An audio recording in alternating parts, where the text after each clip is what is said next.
సీరియల్లో సినిమాలో నటించాలనుకుంటున్నారా? అయితే వెంటనే మా యాక్టింగ్ స్కూల్లో జాయిన్ అవ్వండి. నమస్తే, వెల్కమ్ టు సుమన్ టీవీ. ప్రస్తుతం మనతో పాటు ఉన్నారు motivational speaker, family counsellor, public speaker Rajani Rama గారు. నమస్తే మ్యామ్. నమస్తే నవీన్. మేము కోల్కతాలో ఈ అభయకు సంబంధించినటువంటి స్టాచ్యూ, అంటే తను ఏడుస్తున్నట్టుగా బాధతో ఉన్నట్టుగా ఒక స్టాచ్యూ అయితే పెట్టడం జరిగింది. దాని మీద కొన్ని అభ్యంతరాలు కూడా కనిపిస్తున్నాయి మనకి. దీన్ని ఎలా అంటారు? ఇదేనండి, ఇది కూడా మన వీళ్ళకి వికీపీడియా వాళ్ళకి చెప్పారు కదా, మీరు ఫొటోస్ కానీ ఆమె గురించి వీడియోస్ కానీ ఏమీ రిలీజ్ చేయొద్దు, అది చాలా బాధాకరమైన విషయము. అంటే మనం చెప్పుకోవాలంటే పుండు మీద కారం చల్లినట్టు. అంటే ఇప్పుడు పేరెంట్స్ని తీసుకోండి ఎగ్జాంపుల్, వాళ్ళు ఏ రోజుకైనా బాధ మర్చిపోవాల్సిందే కదా, వాళ్ళు మర్చిపోలేరు ఈ విషయాన్ని. నిత్యం వాళ్ళకి పుండు కెలుకుతున్నట్టే ఉంటుంది కదా. కాబట్టి ఇప్పుడు అలాంటి వాళ్ళు చూస్తే ఈ విగ్రహాన్ని వాళ్ళ బాధని మనం చెప్పగలమా? వర్ణనాతీతం. వాళ్ళు ఎంత బాధపడతారు. మరి ఎవరు ప్రతిష్ఠించిన వాళ్ళు ఎవరో మనకు తెలియదు, కానీ ఈ టాక్ అయితే వచ్చింది. ఆ అమ్మాయి ఏడుస్తున్నట్టుగా, తల పైకెత్తి ఇలా ఏడుస్తున్నట్టుగా ఒక విగ్రహాన్ని పెట్టారు. అది నల్లటి విగ్రహము అని చెప్తున్నారు. అది చూడండి, మనకే గుండెల్లో కెలికినట్టు అనిపిస్తుంది. అవసరమా? సిగ్గులేదా బెంగాల్ గవర్నమెంట్కి కానీ బెంగాల్ సిటిజన్స్కి కానీ? సిగ్గులేదా? మన అమ్మాయి, ఒక అమ్మాయి నడి వీధిలో ఏడుస్తూ విగ్రహం రూపంలో 24 గంటలు మనకు కనిపిస్తుంటే సిగ్గుపడాలి. సిగ్గుపడి రక్తం మరగాలి. రక్తం మరిగి సిగ్గుపడినాడు ఏం చేయాలి? మీ యొక్క ప్రతి వీధిని మీరు బాగు చేసుకోవాలి కదా. మీరు ప్రతి ఒక్క వీధిని బాగు చేసుకోవటానికి కోసం ఈ విగ్రహం కూడా పెట్టక్కర్లేదు. ఈ విగ్రహాన్ని పెట్టవలసిన అవసరమే లేదు. మనం సిగ్గుపడాలి. మన ప్రతి ఇంటిలో మనకు ఒక అమ్మాయి ఉండే ఉంటుంది. ఇప్పుడు ఆ అమ్మాయిని చూసినప్పుడు మన అమ్మాయి గుర్తురాదా? అంటే ఏంటి, ఆ అమ్మాయి విగ్రహాన్ని చూసుకుని మీ అమ్మాయిల్ని జాగ్రత్త పెట్టుకుంటారు. అంతేగాని ఆ అమ్మాయి కోసం, న్యాయం కోసం మనం పోరాడదామని ఎంతమంది వెళ్ళి ఉద్యమాలు చేస్తున్నారు. మిగతా స్టేట్లు ఏమంటారంటే ఒక కోఆపరేషన్ కింద మాత్రమే ఈ ఉద్యమాలు చేయడం అనేది చేస్తున్నారు, ప్రొటెస్టులు. అసలు అక్కడ ఉన్న వాళ్ళు ఒక కుటుంబ సభ్యుల్లాగా కదా. వాళ్ళ అమ్మాయికే కదా జరిగినప్పుడు చాలామంది అభ్యంతరాలు వ్యక్తం చేశారు కొంతమంది, కానీ అది అక్కడ పెట్టారు. మరి త్వరలో తీసేస్తారు అనుకుంటా దాన్ని. కానీ అలా పెట్టడం అనేది చాలా నాకైతే నచ్చలేదు. అది మంచి విషయం కాదు. ఒక ఆడపిల్ల ఏమంటారు చూడండి, ఆ బెంగాల్ వరకు తీసుకుంటే అదొక రాజ్యం. మన రాజ్యంలో ఒక ఆడపిల్ల నడి రాజ్యంలో, నడి ప్లేస్లో ఏడుస్తూ ఉంటే మీకు శుభమా? మంచిదా? అది గుర్తు చేసుకుంటే అమ్మో అమ్మాయికి అలా జరిగిందంట అని ప్రతిరోజు విమర్శలు చేస్తారా? వాళ్ళ తల్లిదండ్రులే కానీ, చుట్టాలే కానీ, దగ్గర వాళ్ళే కానీ ఎవరైనా సరే ఎంత బాధపడతారో అది చూస్తే ఎంత గుండె తరుక్కుపోతుంది. మరి ఇంకా వాళ్ళు ఇంకొంచెం ఎక్కువగా తీసుకున్నట్టయితే ఈ విషయాన్ని, ఆ విగ్రహాన్ని కూలగొట్టేస్తారు వాళ్ళే వెళ్ళేసి.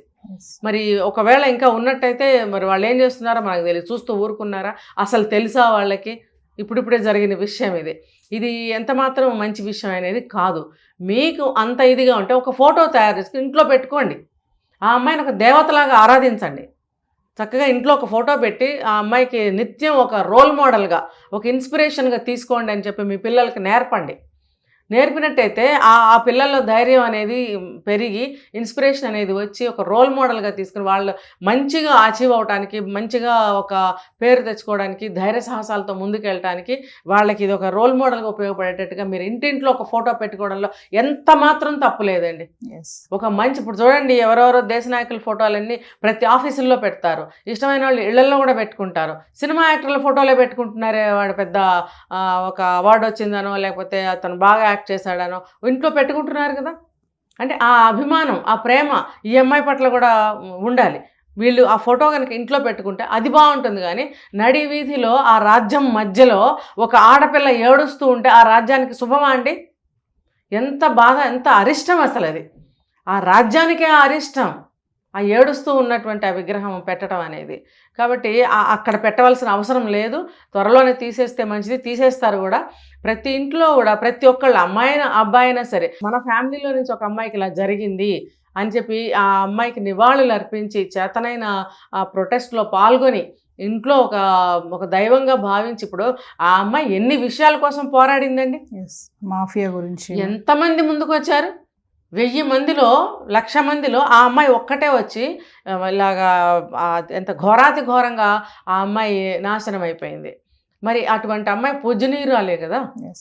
మరి మీ ఇళ్లలో మీ రాష్ట్రంలో కానీ, మీ వీధిలో కానీ, మీ జిల్లాలో కానీ, మీ ఊళ్ళో కానీ ఎవరికన్నా ఒక్కళ్ళకన్నా ఈ ఫీలింగ్ కలిగిందా? ఆ భక్తిభావం అనేది పెంచుకొని ఆ అమ్మాయి ఫోటోని ఇంట్లో పెట్టుకుని పూజించుకోండి. ఆ విగ్రహం అనేది తీసేయాలనేదే కోరిక. అయితే మీరు బెంగాల్ గవర్నమెంట్ అన్నారు కదా మేడం, సుప్రీంకోర్టు హియరింగ్స్లో కూడా సుప్రీం సీరియస్ అయింది. బెంగాల్ గవర్నమెంట్లో ఉన్నటువంటి అధికారులు చేయకూడని అన్నీ చేశారు ఈ కేసు విషయంలో అని చెప్పేసి సీరియస్ అవడం అయితే ఆ హియరింగ్స్లో విన్నాం మనం. అంటే ఇది కంటి తుడుప. ఒకవేళ ఆ అమ్మాయి విగ్రహం పెట్టాము గౌరవంగా, అంటే మా గౌరవాన్ని, మా భక్తిని, మేము మా సింపతిని ఇలా తెలియజేసుకుంటున్నామని పెట్టడమా ఆ విగ్రహాన్ని? అది కూడా రాంగే కదా. అలా ఎందుకు చేస్తారు? మీరు కేసును ఒక కొలికి తీసుకురండి, అది న్యాయం జరిగేలాగా ప్రతి ఒక్కళ్ళు పోరాడండి. అది మీ రాజ్యంలో జరిగింది, మీ ఆడకూతురికి, మీ ఆడబిడ్డకి జరిగింది ఈ అన్యాయం. మీరే ఎక్కువగా పోరాడాలి. దేశమంతా కూడా పోరాడుతుంది, మీరెంత పోరాడాలి కదా. మీ రాష్ట్రానికి సంబంధించిన పోలీసులు కానీ, ఇప్పుడు మీరు అన్నారు తృణమూల్ కాంగ్రెస్ అంటే ఆ పాలించే రూలర్స్ అంతే కదా, ఆ పార్టీ వాళ్ళు కానీ దానికి సంబంధించిన వాళ్ళు మాత్రమే అక్కడ చేయవలసింది ఉందన్నమాట ఎక్కువగా. దేశం అంతా ఒక చేయేస్తారు, చేయూతనిస్తారు, మేము కోఆపరేట్ చేస్తాము, మేము కూడా అందులో భాగం పంచుకుంటాము అని అందరూ అంటున్నారు. మరి వాళ్ళు ఇంకెంత చేయాలి? అది వాళ్ళది కదా కంప్లీట్గా బాధ్యత. వాళ్ళ వల్లే జరిగింది. ఆ పోలీసులు కానీ, ఆ పొలిటికల్ కానీ, ఆ మెడికల్ వాళ్ళు కానీ, ఇంకా ఎవరెవరైతే హస్తాలని ఇంకా పేర్లు వస్తున్నాయి కదా పెద్ద పెద్ద లిస్టులు, వీళ్ళందరూ కూడా సహకరించి ఎవరెవరైతే తప్పు చేశారో ఒప్పుకుంటే, మన ఇందులోనే ఉంది చట్టంలో శిక్ష తగ్గుతుంది అని. నేరం ఒప్పుకుంటే శిక్ష తగ్గుతుందని. అవునండి, ఒక ఆడపిల్లని నాశనం చేశారు, జీవితం లేకుండా చేశారు, మరి మీకెందుకు జీవితం అని వాళ్ళల్లో ఒక రియలైజేషన్ రావాలి. వచ్చి ఇప్పుడు ఇంతమంది దేశమంతా కూడా కూడి చేస్తున్నారు ఉద్యమాలు, మేమేంటి ఇలాగ నిజాలు చెప్పకుండా కూర్చున్నాము అని చెప్పి వాళ్ళలో ఒక రియలైజేషన్ వచ్చి ముందుకు వచ్చి మా వల్ల తప్పు జరిగింది అని ఒప్పుకుంటే తప్ప ఇది తొందరగా తేలే విషయం కాదు. లేటుగా కూడా ఎన్ని నిజాలు బయటకు వస్తాయో కూడా తెలియని విషయం ఇది. ఇక్కడ ఇంకోటి ఏంటంటే మేడం, మనం ఒక వీడియోలో మాట్లాడుకున్నాం కదా, పోలీసులు పేరెంట్స్కి డబ్బులు ఇవ్వడానికి చూసారు, లంచం ఇవ్వడానికి క్రిమేషన్ టైంలో ఒప్పుకోలేదు అని అన్నారు కదా. మనం ఇప్పుడు కొన్ని యూట్యూబ్లో కానీ వీడియోస్లో చూసిన ఇన్ఫర్మేషన్ ఏంటంటే, ఆ సంతకం పెట్టండి, మీరు తొందరగా క్రిమేషన్ చేయాలి, డబ్బులు తీసుకొని సంతకం పెట్టండి అన్న షీట్ మీద వీళ్ళు ఒప్పుకోలేదు, మదర్ అండ్ ఫాదర్. కానీ అమ్మాయి వాళ్ళ బాబాయ్ ఎవరు ఉన్నారంట, అతను పెట్టాడు సంతకం అనేది ఒక న్యూస్. ఇప్పుడు ఏంటంటే అతను పెట్టేశాడు, కంగారుగా చేసేయండి తొందరగా, ఇది లేట్ చేయొద్దు అని హడావుడి చేయడం కానీ ఇవన్నీ కూడా జరిగాయని చెప్పేసి కొంచెం న్యూస్ అయితే వస్తుంది. అంటే దీన్ని ఎలా చూడొచ్చు అంటారు అసలు? అంటే మనకి ఇప్పుడు ఇన్ని రోజులు రాలేదు ఆ బాబాయ్ స్క్రీన్ మీదకి, ఇప్పుడు ఎక్కడి నుంచి వచ్చాడో మనకు అర్థం కావట్లేదు. ఇవి కొన్ని రూమర్స్ కూడా ఉంటాయండి, ఏదో జనం అంటారు కదా, వాళ్ళ ఊహలు, అపోహలు, ఒకవేళ వాళ్ళు ఎవరన్నా పెట్టారేమో అన్న అనుమానాలు వ్యక్తం చేయడం అన్నమాట. ఇప్పుడు వాళ్ళకి సంతకాలతో సంబంధం ఏముంది? ఇప్పుడు వాళ్ళ తండ్రి చెప్పాడు కదా, ఆయన ఆ లేడీ డాక్టర్ ఫాదర్ చెప్పారు కదా, మా అనుమతి లేకుండా చేశారు, బాబాయ్ సంతకం పెట్టాడనే విషయం మనకి ఎక్కడ చెప్పలేదు. అంటే మా అనుమతి లేకుండా చేశారు అంటే అనుమతి లేకుండా చేసినట్టే కదా. మరి ఇంకా బాబాయ్ సంతకం ఏముంది ఇక్కడ? ఇదే అంత నమ్మశక్యంగా ఏమీ లేదు. బాబాయ్ ఎవరండి అసలు? బాబాయ్ ఎందుకు పెడతాడు? చూడండి, మనకి ఏ విషయంలోనైనా సరే తండ్రి భర్త సంతకం పెట్టాలనేది ఉంటుంది. వాళ్ళు ఎవరూ లేకపోతే ఆ అమ్మాయి సంతకం అన్నా ఉండాలి. అంటే పర్టికులర్ పర్సన్, అమ్మాయి అయినా అబ్బాయి అయినా, తండ్రి కానీ భర్త కానీ లేకపోతే భార్య కానీ సంతకానికి లేనప్పుడు అప్పుడు ఫర్దర్గా ఆలోచిస్తారు. వీళ్ళందరూ ఉన్నప్పుడు ఆ బాబాయ్ సంతకం ఎందుకు తీసుకుంటారు అసలు? అతను ఎవరు? అతనికేంటి బాధ? ఇప్పుడు పోగొట్టుకున్నది వీళ్ళు, సమస్తం పోగొట్టుకున్నది వీళ్ళు అసలు ఒప్పుకుంటారా ఎట్టి పరిస్థితుల్లో?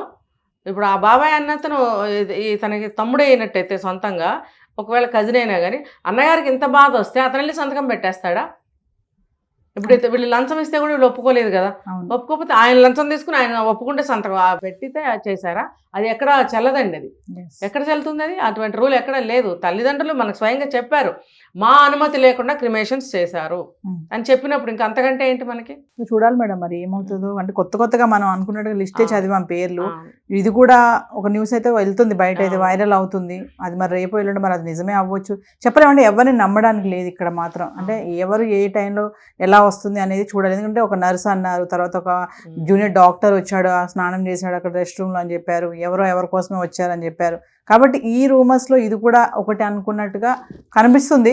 మరి ఇందులో ఎంతవరకు నిజం ఉందో చూడాల్సింది. ఇప్పుడు మనం అక్కడ ఆర్గాన్స్ అన్ని కొన్ని వేస్ట్ లో పడున్నాయి, గార్బేజ్ తీసుకెళ్ళాడు అని అన్నారు.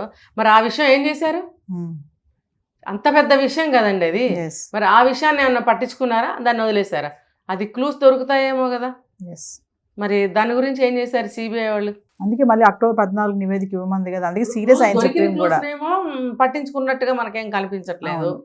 ఏదన్నా కోర్టులో ఈ ఆర్గ్యుమెంట్స్ దగ్గర చెప్పబోతే మీరు సీల్డ్ కవర్ లో ఎందుకు ఇవ్వరని అడుగుతున్నారు. బయటికి పేర్లు ఏమైనా పెట్టకండి, చెప్పొద్దు, మరి రిటర్న్ గా ఇవ్వండి, ఏం చెప్పొద్దు బయటికి అంటున్నారు. అంటే ఇది ఎలా నాకేమనిపిస్తుంది అంటే ఇండివిజువల్ గా వాటిని మూసేయడం అనమాట. మూసేస్తారా? అలా ముయ్యరు కదా, ముయ్యకూడదు. ఇప్పుడు చంద్రచూడ్ గారు ఉన్నారు, ఆయన చీఫ్ జస్టిస్. ఆయన ముందు ఇవన్నీ జరుగుతున్నప్పుడు ఇలాంటి మూసేయడాలు, కవర్ చేసేటాలు ఉంటాయా? ఏమో మరి తెలుసుకోవాలి ముందు ఎలా ఇవన్నీ ఉంటాయో, ఏమి విషయాలు బయటకు వస్తాయి అనేది వెయిట్ చేసి చూడాల్సిందే మనం. Thank you.